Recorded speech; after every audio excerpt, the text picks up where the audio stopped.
परंपराएं है कि जब भी विधानसभा का सेशन होता है तो माननीय अध्यक्ष द्वारा जो है सर्वदलीय मीटिंग बुलाई जाती है। और ये परंपरा पूर्व में जो भारतीय जनता पार्टी की सरकार थी उस वक्त शुरू की गई थी, और पिछले 5 साल जब बीजेपी की सरकार रही उस वक्त ये परंपरा चलती आई है। और हम भी विपक्ष में रहे हैं। हमारे विधायक, हमारे जो सीएलपी के लीडर होते थे मुकेश अग्निहोत्री जी, वो भी स्पीकर की बुलाई हुई मीटिंग्स में, सर्वदलीय मीटिंग में जाते थे।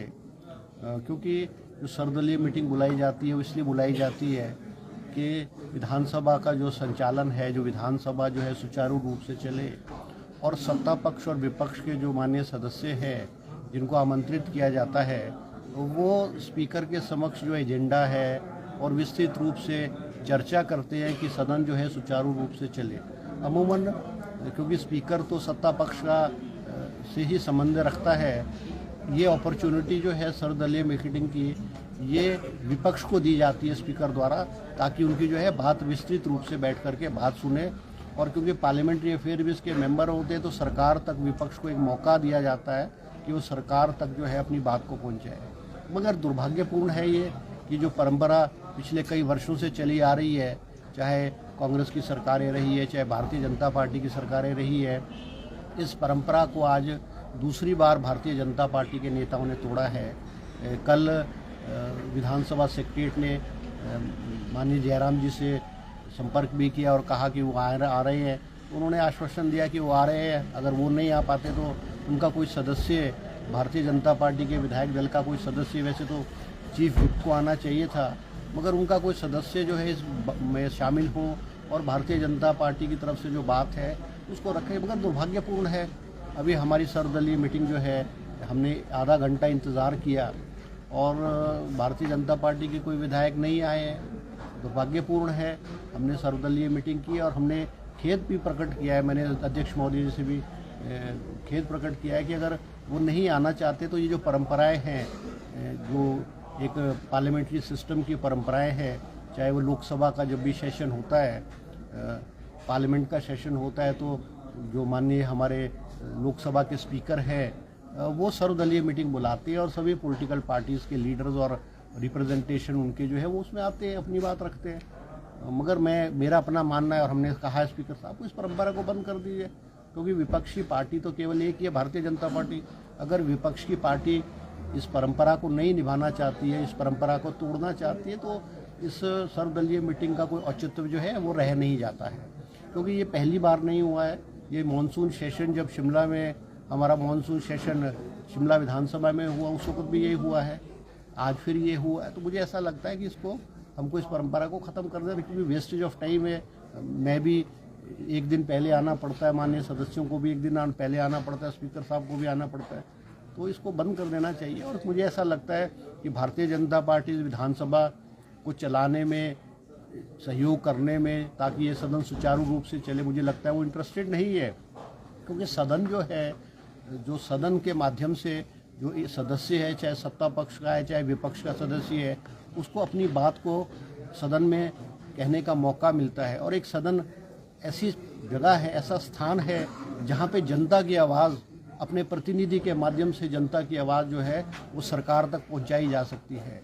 और बहुत सारी चीज़ें सरकार के ध्यान में भी नहीं होती है। अगर सत्ता पक्ष या विपक्ष का विधायक सदन के अंदर बात रखे और सरकार के ध्यान में लाए, और वो जो कमियां है, त्रुटि है, गलती है जो सरकार की ओर से होती है, वो अमूमन हमने देखा हमारे मुख्यमंत्री सुखविंदर सिंह सुक्खू जी के ध्यान में सदन में बहुत सारी बातें लाई जाती हैं, उसको मानते हैं और उसको ठीक करने की कोशिश करते हैं। मगर मुझे ऐसा लगता है भारतीय जनता पार्टी केवल और केवल ये जो सेशन है ये सदन के बाहर ड्रामा करना चाहते हैं, सदन के अंदर नहीं करना चाहते। मैं आप मीडिया के माध्यम से भी अनुरोध करूंगा, हमारे जो भारतीय जनता पार्टी के नेता है जयराम जी और इनके अन्य सदस्य, क्योंकि सदन को चलाने के लिए सरकार का पैसा लगता है, सरकार का पैसा लगता है, समय की बर्बादी होती है। और जो क्वेश्चंस है या डिस्कशंस जो माननीय सदस्य देते हैं, चाहे वो सत्ता पक्ष के विपक्ष के, उसकी इन्फॉर्मेशन कलेक्ट करना, उसको पूरी जानकारी प्राप्त करना, उसमें समय लगता है। अगर वो सीरियस नहीं है तो मुझे ऐसा लगता है कि उनको सदन में भी नहीं आना चाहिए। और मैं अनुरोध करूंगा कि 4 दिन का सेशन रखा गया है, आप आएँ, सदन के अंदर आए, अपनी बात सुचारू रूप से रखे, क्योंकि सदन को चलाने के लिए नियम बने हैं और उस नियमों के माध्यम से ही जो है चर्चा होगी। केवल आप सदन के अंदर आ जाओ और जो नियमों का पालन ना करके जो है वो आप नारे मारने लग जाओ, सदन के वेल के अंदर चले जाओ और फिर या अपनी बात कह करके सत्ता पक्ष की बात ना सुन करके बाहर चले जाओ और मीडिया में की सुर्खियां बटोरने के लिए कि भारतीय जनता पार्टी ने विरोध किया है, तो विरोध करना विरोध के लिए जो है वो मुझे लगता है ठीक नहीं है। सदन ऐसा प्लेटफॉर्म है जहाँ पे हमारा जो विधायक है, चाहे वो कांग्रेस का है चाहे भारतीय जनता पार्टी के विधायक है, उनको अपॉर्चुनिटी मिलती है सरकार को घेरने की, उनको मौका मिलता है सरकार की खिलाफत करने का, सरकार की त्रुटियां, सरकार की कमियों को सदन के अंदर रखने का मौका मिलता है। तो मुझे लगता है कि बीजेपी को इस मौके को नहीं खोना चाहिए, क्योंकि साल में सेशन तीन बार होता है। बजट सेशन है, मानसून सेशन है और विंटर सेशन है। और विंटर सेशन की तो परंपरा रही है कि विंटर सेशन यहाँ धर्मशाला में होता है, 4 दिन का सेशन है। तो हम उम्मीद रखेंगे, अभी भी भगवान से प्रार्थना करेंगे कि हमारे जो विपक्ष के भाई है, भगवान इनको सद्बुद्धि दे और सदन के अंदर आएँ और सार्थक चर्चा करें और इस प्रदेश की जो आवाज़ है, जनता की आवाज़ है, जिसका ये माननीय विधायक प्रतिनिधित्व करते हैं, वो सदन के अंदर रखें। हम उनकी बात को सुनेंगे, उनकी बात पे गौर करेंगे और जो भी एक सार्थक सुझाव और ठीक सुझाव होंगे हम उनको जो है वो अमल करेंगे। चौहान साहब, जिस सौहार्द की बात की जा रही है कि शीतकालीन सत्र सौहार्द के साथ चलेगा, आज विपक्ष का ये रुख देख कर क्या आप समझ सकते हैं कि ये सौहार्दपूर्ण चलेगा? क्या कुछ कहेंगे? नहीं, देखो, दुर्भाग्यपूर्ण है जो आज की घटना है, ये पहली बार नहीं हुई, दूसरी बार हुई है। क्योंकि देखो, कुछ परंपराएं ऐसी होती है कि जो राजनीतिक प्लेटफॉर्म से, राजनीतिक चश्मे से ना देख करके उससे ऊपर उठ करके हमको करना चाहिए, और ये ऑल पार्टी मीटिंग एक उसी का हिस्सा है।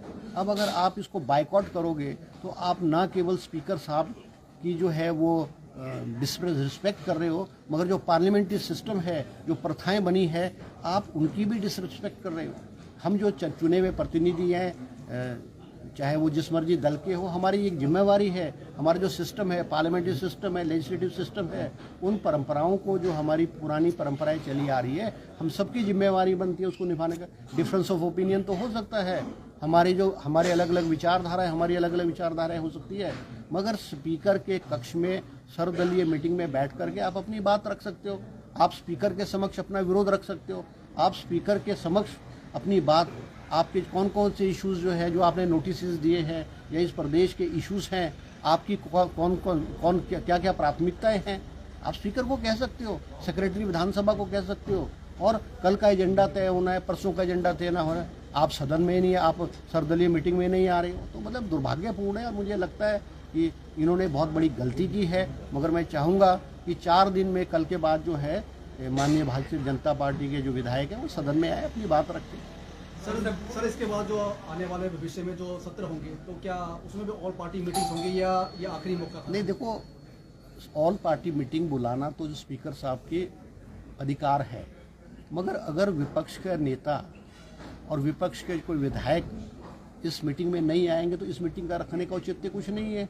अब वेस्टेज ऑफ टाइम है, wastage of time and wastage of money है। मैंने तो रिक्वेस्ट किया स्पीकर साहब को कि अगली बार 2 बार हो चुका है, तो ये आप परंपरा इसको बंद कर दो, क्योंकि अगर बीजेपी के विपक्षी विधायक नहीं आएंगे तो इस मीटिंग का औचित्य कुछ नहीं रह जाता है। सर, बताया जा रहा है कि सत्र बहुत छोटा रखा गया है और सरकार को इसे बढ़ाना चाहिए, इस पर कोई मंथन हो रहा है? नहीं, देखो, जो विधानसभा का मानसून से जो सेशन, विंटर सेशन रखा जाता है, अमूमन 4 या 5 दिन का सेशन रखा जाता है, क्योंकि टूरिस्ट सीजन शुरू हो रहा है।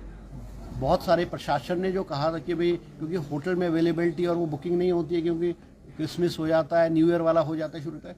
4 दिन का सेशन है, अमूमन 4 दिन, 5 दिन का, कई बार तो भारतीय जनता पार्टी के समय 3 दिन का सेशन भी, बजट जो ये विंटर सेशन है 3 दिन का भी रखा गया है। अगर एजेंडा होगा और भारतीय जनता पार्टी चाहती है इसको बढ़ाया जाए तो हम बढ़ाया जाएंगे। अभी मानसून सेशन हमारा 10 दिन का था। पहली बार हिमाचल प्रदेश के इतिहास में मानसून सेशन जो है वो 5-6 दिन का हुआ करता था। हमने, हमारे मुख्यमंत्री श्री सुखविंदर सिंह सुक्खू जी ने मानसून सेशन 10 दिन का रखा और भारतीय जनता पार्टी के कहने पे उसको 1 दिन बढ़ा करके उसको 11 दिन किया है। अगर भारतीय जनता पार्टी को एजेंडा होगा और इन्होंने सदन के अंदर चर्चा करनी है, सार्थक चर्चा करनी है, तो इसको हम बढ़ाया जा सकता है। इसमें कोई हार्ड एंड फास्ट रूल नहीं है। सदन की अगर दोनों पक्षों की अगर सहमति होगी तो सदन की जो डेज है उसको बढ़ाया जा सके। सर, विपक्ष लगातार ये सवाल उठा रहा है कि देखिए जो बैठकें हैं अहम होती हैं, प्रदेश के हितों के बारे में यहाँ बात की जाती है और इन 4 बैठकों एक तो बहुत कम 70 में बैठकें, और दूसरा ये कि 2 दिन मुख्यमंत्री यहाँ रहेंगे, नेता सदन जो है, और 2 दिन के बाद यहाँ से चले जाएंगे। ऐसी कौन सी बड़ी बात है जो प्रदेश से ज्यादा है जो कि बाहर हो रही है? नहीं, ये आपको किसने कह दिया कि मुख्यमंत्री जी सदन में नहीं होंगे? ऐसा कुछ भी नहीं है। अभी देखो, सदन में मुख्यमंत्री सदन के नेता है, मुख्यमंत्री जी सदन में होंगे, मगर कई बार ऐसा भी होता है कि इम्पॉर्टेंट असाइनमेंट्स है या दिल्ली में कोई इम्पॉर्टेंट मीटिंग्स होती है, तो कई बार मुख्यमंत्री सुबह जाके शाम को भी वापस आ सकते हैं। जो आप कह रहे हैं, अभी तो मुख्यमंत्री जी विचार कर रहे हैं, क्योंकि 20 तारीख को जोधपुर में, राजस्थान में जो है वो हिंदुस्तान के फाइनेंस मिनिस्टर ने हिंदुस्तान के सभी राज्यों के फाइनेंस मिनिस्टर्स की मीटिंग बुलाई है 20 तारीख को, और 21 तारीख को जीएसटी काउंसिल की मीटिंग है, क्योंकि हिमाचल प्रदेश को हिमाचल प्रदेश को जीएसटी काउंसिल में मैं रिप्रेजेंट करता हूं। मगर अब हम दोनों एक अहम मीटिंग, केंद्र सरकार द्वारा अहम मीटिंग बुलाई गई, दोनों ही अहम मीटिंग बुलाई गई। अभी पिछला जब सेशन हुआ, और जयराम जी तो कई बार मुख्यमंत्री को कहते थे कि आप जो है केंद्र सरकार द्वारा, फाइनेंस मिनिस्टर द्वारा बुलाई गई मीटिंग्सों में नहीं जाते। अब अगर मुख्यमंत्री सदन में रहेंगे तो जो फाइनेंस मिनिस्टर के साथ मीटिंग है जोधपुर में वो मिस हो जाएगी। फिर ये कहेंगे जी आप केंद्र की मीटिंगों में नहीं जाते हो। अगर आप मुख्यमंत्री अगर उधर चले जाएंगे तो कहेंगे जी आप सदन छोड़ करके जा रहे हो। तो दोनों साइड जो है वो मतलब प्रॉब्लम है। मगर अब ये तो मुख्यमंत्री जी ने तय करना है कि वो सदन में रहेंगे या वो केंद्र में जाएंगे। तो मुझे लगता है मुख्यमंत्री जी शायद यहाँ विधानसभा के सदन में उपस्थित रहेंगे।